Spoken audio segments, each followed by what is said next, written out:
Choose Your Own Adventure presents The Tale of the Python.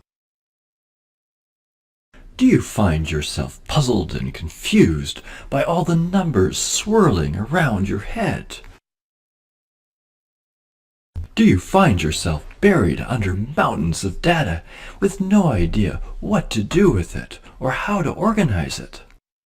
Don't you wish you could just reach out and grab a tool that would help solve all your problems? Here, Snaky, Snaky, Snaky, come here. Come here, Snaky, come here. There, that's a good snake. Come on, why don't you help your Uncle Aaron here and do some data wrangling? Come on, let's go do some learning analytics. Good boy. Ow! It bit me! Anybody got some anti-venom handy? Well, welcome to my tour of my Choose Your Own Adventure. And my adventure, as you can tell from that introduction, was working with Python. And Python, if you don't know, is a very popular programming language. And it's quite, flexible in terms of what it can do. And one of the things that it can do is, along with a bunch of different libraries that you sort of add in, is data analysis. And having looked at a variety of tools, and like one of the ones I looked at was Quantex for a little sort of investigation of a learning tool, I thought it would be a good idea to see what's sort of going on behind the scenes. So this adventure took me to say, well, I need to learn how to use Python, and so this course here, data analysis with Python by IBM, it's on Coursera, and so you can see the link up there if you're interested, or just search for that in Coursera.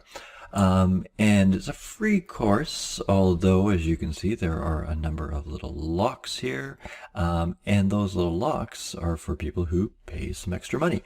And so I didn't pay the extra money, but as you can sort of see through here, there was videos and practice exercises, and the quizzes you could do. You just didn't get credit for it. You couldn't submit them. But they weren't all that great in terms of quizzes. They were just pretty simple recall. And so in terms of the real learning part of it, I didn't find them all that useful. But there you are. I was able to do them, but just not have them marked. The videos were pretty okay. They weren't amazing, but they got the job done. And I made some really good progress. Week 1, week 2, week 3, no problems. And then sort of week 4 and 5 became a little bit more difficult. And most of that was, at least for me, was moving from, just sort of using Python, which I do have a bit of a background in Python. I sort of taught it to myself because I ended up having to teach Python to secondary school programming students, and so it was a matter of have a job or not have a job. So I learned how to program in Python, and actually that was sort of the easy part. And I think for anybody that might be the easier part of it. I wouldn't say you need much more than a basic understanding of programming. Where it became a little bit more challenging was it was easy to do the sort of statistics using Python, but understanding when I would use them, how I'd use them, the real significance of the values and so on was a little bit more challenging. And so that's where the exploratory data analysis wasn't too bad, finding correlation and so on. But like I said, week 4, sort of starting to do multiple linear regression and trying to match it up, and like I said, polynomial regression and pipelines, things that I've learned a little bit here, but I still don't feel comfortable about it. And then week 5 going into model evaluation and so on. Again, it was a little bit beyond me. I'm certainly, if I spent a little bit more time, I think I could have got it, but I think, I would need sort of a full course in statistics, which I took biostatistics about 25 years ago, but I'm sort of lacking a little bit at the moment. So let me just show you a little bit about what I really did like about this was these practical exercises. And I had heard about Jupyter notebooks before, but I had never really used one. And it's sort of an online version of Python. And it's kind of neat because you can sort of create a lesson, like this course did, and put in sort of the code as you go. So it's basically made up of a little bit of I guess you could say, sort of HTML and CSS in a way. This is actually HTML and CSS. When you break it down, it's written as HTML code. And then in here, you sort of have live Python code, which, I mean, obviously you could change. It was already here. And then you would just sort of run the code by pressing the Shift and the Enter key, and it would kind of run that code. And so it was kind of neat to be able to run through it in that sense. And in fact, I'm thinking, hey, I should use this to teach as well. So if nothing else comes of this, at least I know about Jupyter notebooks and seeing how useful they are to sort of generate or create lessons, sort of interactive lessons. So yeah, I mean, I don't want to bore you with all the details and what this is. I mean, this is sort of one of the things you're doing is importing, and this is pandas, there was scikit, there was matplotlib, there was a few other ones, numpy, scipy, that are additional libraries that make Python a bit more of a data analysis tool. So that's, like I was saying, the flexibility of Python is really useful. And then just sort of going through and beginning to understand how you can use Python to evaluate data. In the walkthrough here, they used car data, and the idea was that, well, could you create a model to give, given a certain number of characteristics, determine the price of a used car? So that was where it was coming from, and it worked through it, and basically the 5-6 weeks of the course were with that. What I did after I had worked through for a little bit, and I thought, I'm not really getting it as much as I should. I need to do something on my own. And so what I ended up doing was created sort of a parallel notebook, and these are called notebooks, and worked through data that was more pertinent to education. And so I found, using the sort of the Google dataset search that was recommended in the course, I tried to find some data. And so going with the idea that, okay, I've got the price and the characteristics, well, I tried to find data that had sort of a mark and then characteristics that might lead to it. I figured I couldn't find any breakthroughs in terms of learning analytics, and sort of say, wow, I mean, this is how we should teach or whatever. But I was sort of looking, thinking, well, things that I knew would probably be true, and can I see that in the data? So I downloaded this data here, and then sort of brought that into the notebook. And so that took, let me just go back to that. And so that's where these are here. And so I labeled it untitled, very good title here, but just sort of loading it up. And then I sort of worked through all the data and going sort of step by step. And so first I had to, how would I upload it? And that took a little bit of time there. Obviously you can open this up in Excel, and I did. And I think that helped me sort of get a feel for the data, because I hadn't generated or gathered the data myself. And so I think it takes a little bit of time just to get that understanding of what the data is. And then sort of I brought it in, and you could do some visualization with it, as you can see here. And then I basically, again, I don't want to bore you here, but went through and sort of did the steps that they did to their data in this one here. It came from the Middle East. NaN refers to not a number.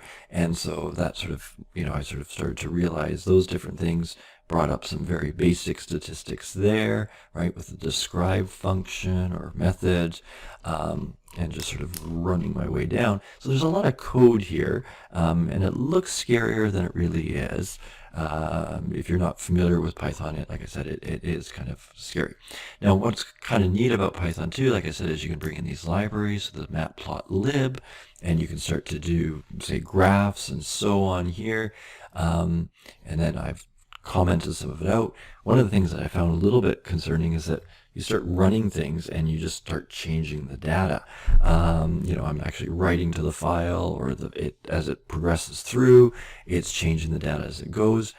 It becomes a little bit intimidating that you can't quite remember what you did to the data or how you've affected the data. So that's something that, I'd always want to keep in mind there.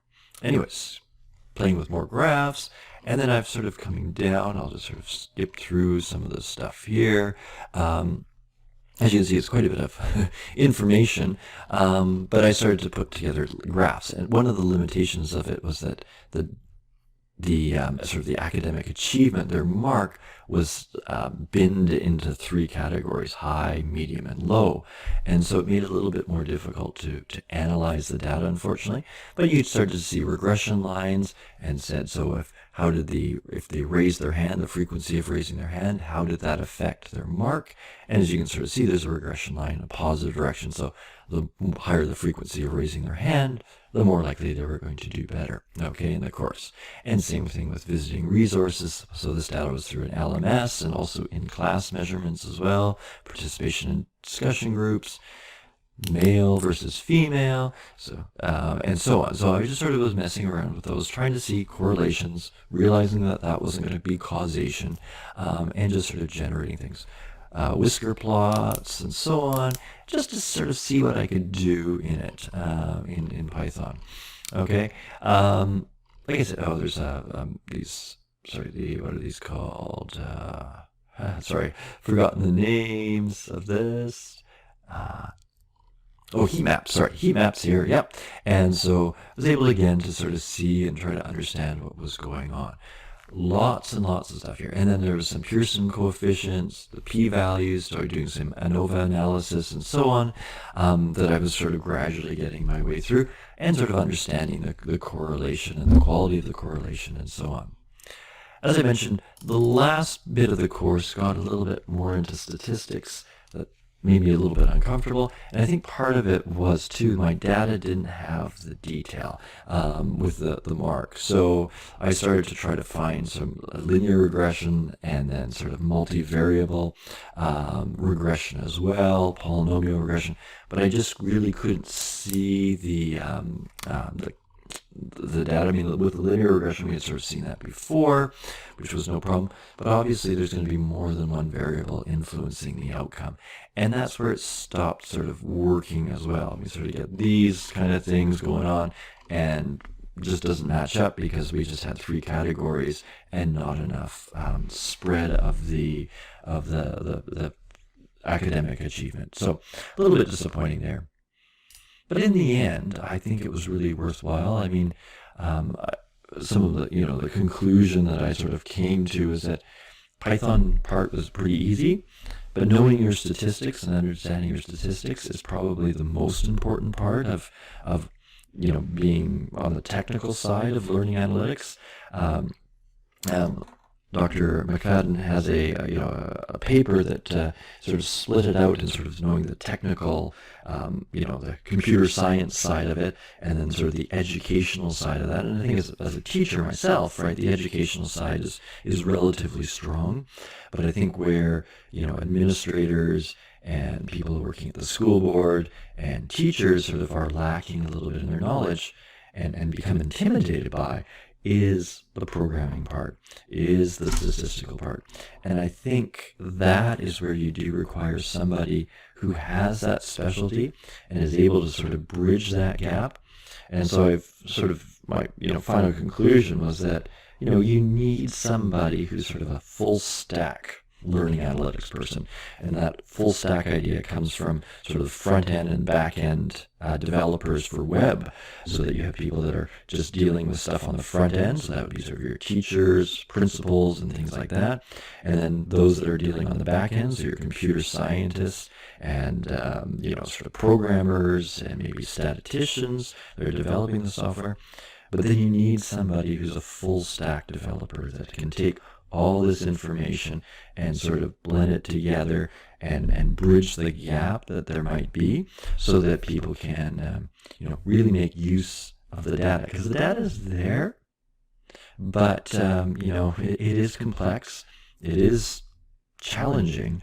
And you need people that are sort of able to cross over and work on both sides to sort of take that data, take these important analytics that are out there and make them worthwhile in classes and schools and learning in general.